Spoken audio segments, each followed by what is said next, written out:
Hi. For my persuasive speech, I chose to do the topic of mental health illnesses. First off, I'd like to give you an example. Let's say your friend Freddie just came back from the Army and he's been overseas active duty. And one day you're over visiting Freddie, welcoming him back home, all of that. And suddenly there's a car that backfires outside. And that sends Freddie jumping over his couch. And you get to him and he's visibly shaken. Now, this could be a mental health illness called trauma-related mental health. This can be when you're in an active battle zone, like Freddie has been. You come home, you may suffer PTSD or post-traumatic stress disorder.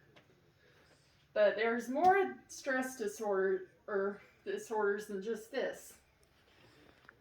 The top one is depression, with the 40.5% of people being diagnosed with depression. The next one is anxiety disorder. This could be you get nervous around people and it's to a debilitating level. Then you have drug abuse problems, have alcohol abuse, schizophrenia, bipolar. Those both could fall under a mood disorder. And then you have persuasive development problems, childhood behavior problems. And personally, when I was working with mental health, I was working with a lot of children.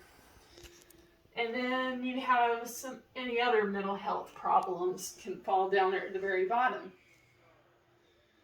So when you see Freddie leap over the couch, obviously something's going on.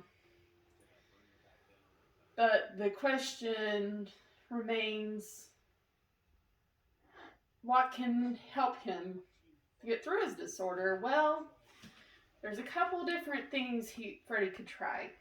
He could try psychological therapy, like going to a mental health hospital, or he could simply lifestyle change. Or they could put him on medications. But the first step is noticing that he has a disorder and getting him the help he needs. And this kind of brings me to my main point number 2. How can we help them? Well, the first thing is recognizing that they need help. And then getting them the right help that they need. Ways we can help. The first is knowing something is wrong. And clearly, if your buddy's hopping behind his couch, something's wrong. And the next is helping them to seek the right help. And then supporting, if they choose to exercise for their mental disorder, supporting their healthy life choices. Or helping medication, appointments, treatments. You can drive them there, or just be an emotional support shoulder for them to lean on. Because it's easy for us to see a physical element in our family and friends, but it can be a little harder when you're dealing with mental illnesses because it's not just a one-size-fits-all fix. And it can take longer than just say they broke their leg to heal. So that brings us to our third point, which is, how does religion and spirituality play into this? What can be some benefits? Well, the benefits of religion could be a community, like they're going to a church, have a church-based community around them. It'll help them get in the habit of a ritual, like you go to church every Sunday, you go to church every Wednesday, or whatever events they have in their religion. And that gives them a schedule. And from what I've learned working with this population, sometimes the schedule is the best thing for them, because don't know what they're going to do. They're not just sitting at home. And the third one is treatment, and this is when I mentioned mental health hospitals. So some spiritual benefits of it can be individuality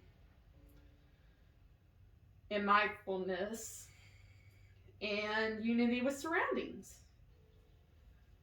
So if they become part of a spiritual community, they're with like-minded people. And sometimes even in the mental health hospitals, you can get in a group that's spiritual. And the best thing we can do is just be there and help these people that are struggling and acknowledge that they're still a person and their struggles are real. And I hope through this presentation it gives you a little more insight to the mental illness community.